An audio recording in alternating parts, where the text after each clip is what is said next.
گناہوں کی عادت چھڑا میرے مولا، مجھے نیک انسان بنا۔ غزوہ احد میں عبداللہ ابن قمیہ نے ہمارے نبی کو پتھر مارا، عتبہ ابن ابی وقاص نے ہمارے نبی کو پتھر مارا، 3 شخصوں نے پتھر مارا، آپ زخمی ہو کر بے ہوش ہو گئے، گر گئے۔ تو عبداللہ ابن قمیہ نے زور سے آواز لگائی کہ ہم نے محمد صلی اللہ علیہ وسلم کا کام تمام کر دیا، شہید ہو گئے۔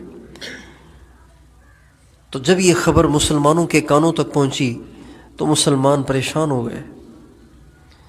چنانچہ صحابہ میں سے بعض وہ تھے کہ جو حضور اکرم صلی اللہ علیہ وسلم کی شہادت کی خبر سن کے مایوس ہو گئے، ایک طرف بیٹھ گئے، کہنے لگے اب کس کے سہارے لڑیں؟ پہلے تو لڑ رہے تھے حضور کے سہارے، اب حضور چلے گئے تو اب کس کے سہارے لڑیں؟ اور بعض ایسے تھے جنہوں نے کہا جب حضور شہید ہو گئے تو اب جی کے کیا کرنا ہے، اب چلو ہم بھی کفار کے مجمع میں گھس کر اپنی جان قربان کر دیں تاکہ ہم بھی جا کر حضور سے ملیں۔ ان صحابہ میں جنہوں نے حضور اکرم صلی اللہ علیہ وسلم کے بعد اپنے لیے جینے کو ناجائز سمجھا، ان میں سے سر فہرست حضرت علی ہے کرم اللہ وجہہ، جنہوں نے کہا جب حضور چلے گئے تو اب جینے کا فائدہ ہی کیا ہے۔ اور ان میں سے ایک صحابی حضرت انس بن نضر ہیں، انس بن نضر ہیں۔ ان کو جب معلوم ہوا کہ آپ علیہ السلام شہید ہو گئے، انہوں نے تلوار تو ہاتھ میں تھی، انہوں نے لگائی دوڑ۔ احد کے دامن میں کفار کا مجمع تھا، احد کے دامن میں جو مسلمانوں کو زیر و زبر کر رہے تھے، احد کے دامن میں کھڑے تھے۔ تو حضرت انس بن نضر نے تلوار اٹھائی اور بھاگے کافروں کی طرف۔ راستے میں کچھ مسلمان بیٹھے ہوئے نظر آئے، جن میں ایک صحابی حضرت سعد بھی تھے، تو کہنے لگے الجنت الجنت ورب الکعبۃ یا سعد، اے سعد اللہ کی قسم جنت جنت، انی اجد ریحھا من دون احد، مجھے احد کے دامن سے جنت کی خوشبو آ رہی ہے۔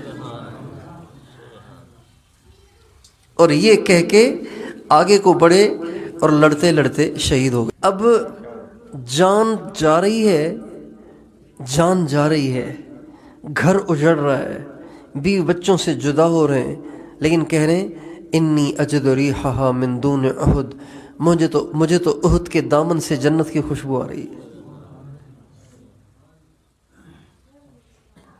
اس لیے جس بے سکونی کا شکار آج کے مسلمان ہیں، تو مسلمان اس بے سکونی کی وجہ غربت کو سمجھ رہے ہیں، مہنگائی کو سمجھ رہے ہیں،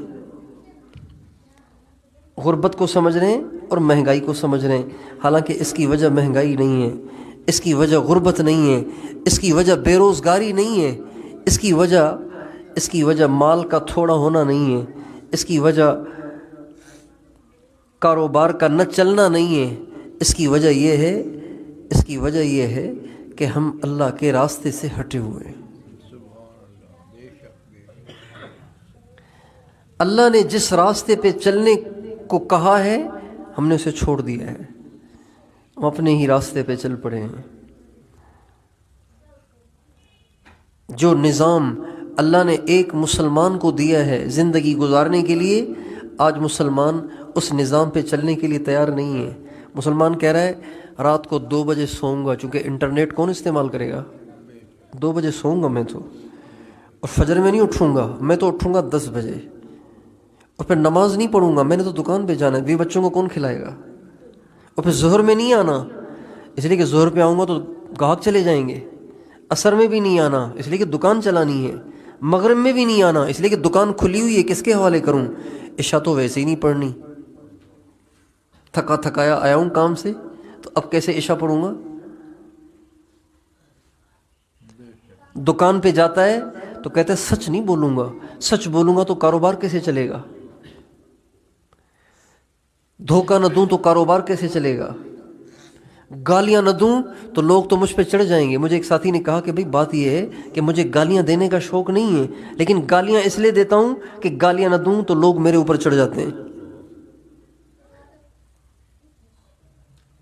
آج کا مسلمان اس نظام پہ چلنے کے لیے تیار نہیں ہے جو نظام اسے اللہ نے زندگی گزارنے کے لیے دیا ہے. اب جو راستہ آپ کے لیے متعین کر دیا گیا ہے، آپ اس راستے سے ہٹیں گے تو پریشان تو ہوں گے نا. آپ ٹرین کو اٹھا کے سڑک پہ چلا دیں اور کار کو اٹھا کے پٹڑی پہ ڈال دیں تو پریشانیاں تو آئیں گی نا. پھر آپ شیر کے سامنے گھاس ڈال دیں، بکری کے سامنے گوشت ڈال دیں، کیسے کام چلے گا؟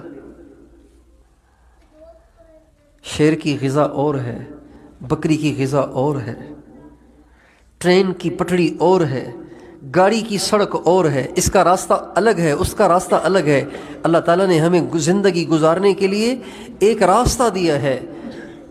ہادہ صراطی مستقیما وان ہادہ صراطی مستقیما، یہ میرا راستہ ہے جس کو میں نے تمہارے لیے متعین کیا ہے. اس پہ چلو گے تو تمہاری زندگی بناؤں گا، تمہیں سکون دوں گا، تمہیں عزت دوں گا، تمہیں عافیت دوں گا، تمہیں خوشیاں دوں گا، تمہیں برکت دوں گا، تمہیں کسی کا محتاج نہیں کروں گا، کسی کا محتاج نہیں کروں گا.